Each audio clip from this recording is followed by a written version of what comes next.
Hi, I'm the cartoonist chick. Today I'm asking a question.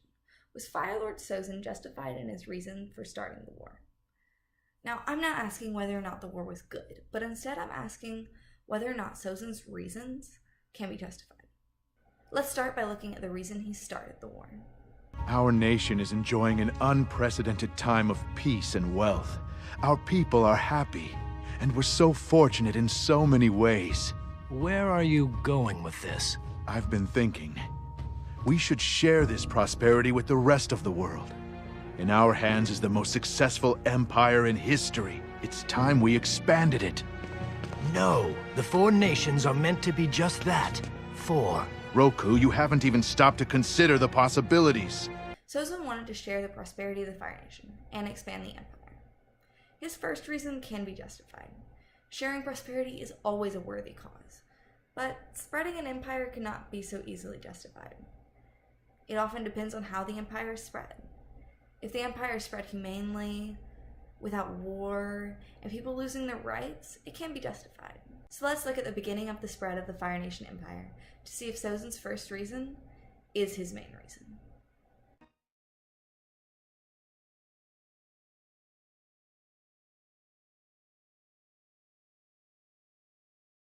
We see the overtaken town. There are pillars of smoke rising from it. And Avatar Roku was going to it. The smoke means there must have been a battle, which means it's very unlikely there was not loss of life.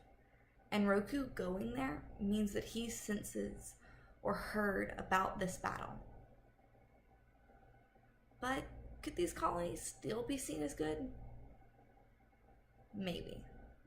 They could be if the Fire Nation citizens were treated well and protected from threats to their well-being. We may not be able to know how they were treated then, but we can see how they were treated during the war. Treated as second-class citizens, often prisoners in their own town, if their town survived. But does this negate Sozin's original reason of spreading prosperity? Yes, because prosperity is no longer being spread. Instead, he is just gaining power. In fact, this leads us to another question. Did Sozin want to spread prosperity, or did he simply want to get more power? This question could be easily answered if we were looking at Ozai, because he clearly did just want more power. But it's not so easily answered for Sozin. This is because in the beginning, when this is just an idea in Sozin's head, he is genuine in his reason. He wants to spread the prosperity of the Fire Nation. He wants to show the rest of the world the greatness in this. And it's not in the reason where his fault lies. Instead, it's the actions where this fault comes from. There are many ways he could have spread the prosperity of the Fire Nation. But he chose conquering. And this is because he wanted power more than he wanted prosperity.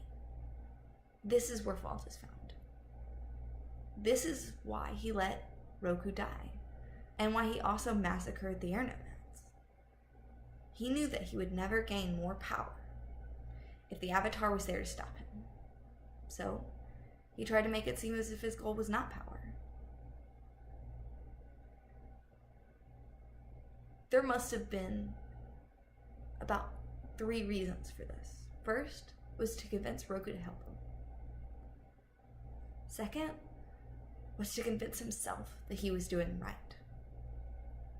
And third was to convince his people to follow him. He did not succeed at the first, but he definitely did succeed in the second too. You can see that he succeeded in the second because he sees himself as justified. He gives up the only friend he has had for his entire life because he sees himself as justified. You can see the third in the attitudes of the Fire Nation people. For the most part, they do not see themselves as conquerors, but instead people bringing the rest of the world greatness, sharing the prosperity they have. So in conclusion, Sozin is a lot more than just the villain you think he is. Instead, he is someone who let power go to his head. In fact, there's a lesson in this. When you are doing something that can affect others, think on what your reasons are. And try not to get overtaken by the power that's placed upon you. So tell me, what do you think about this? Post your thoughts in the comments. Thanks for watching. I hope you enjoyed. See you next week.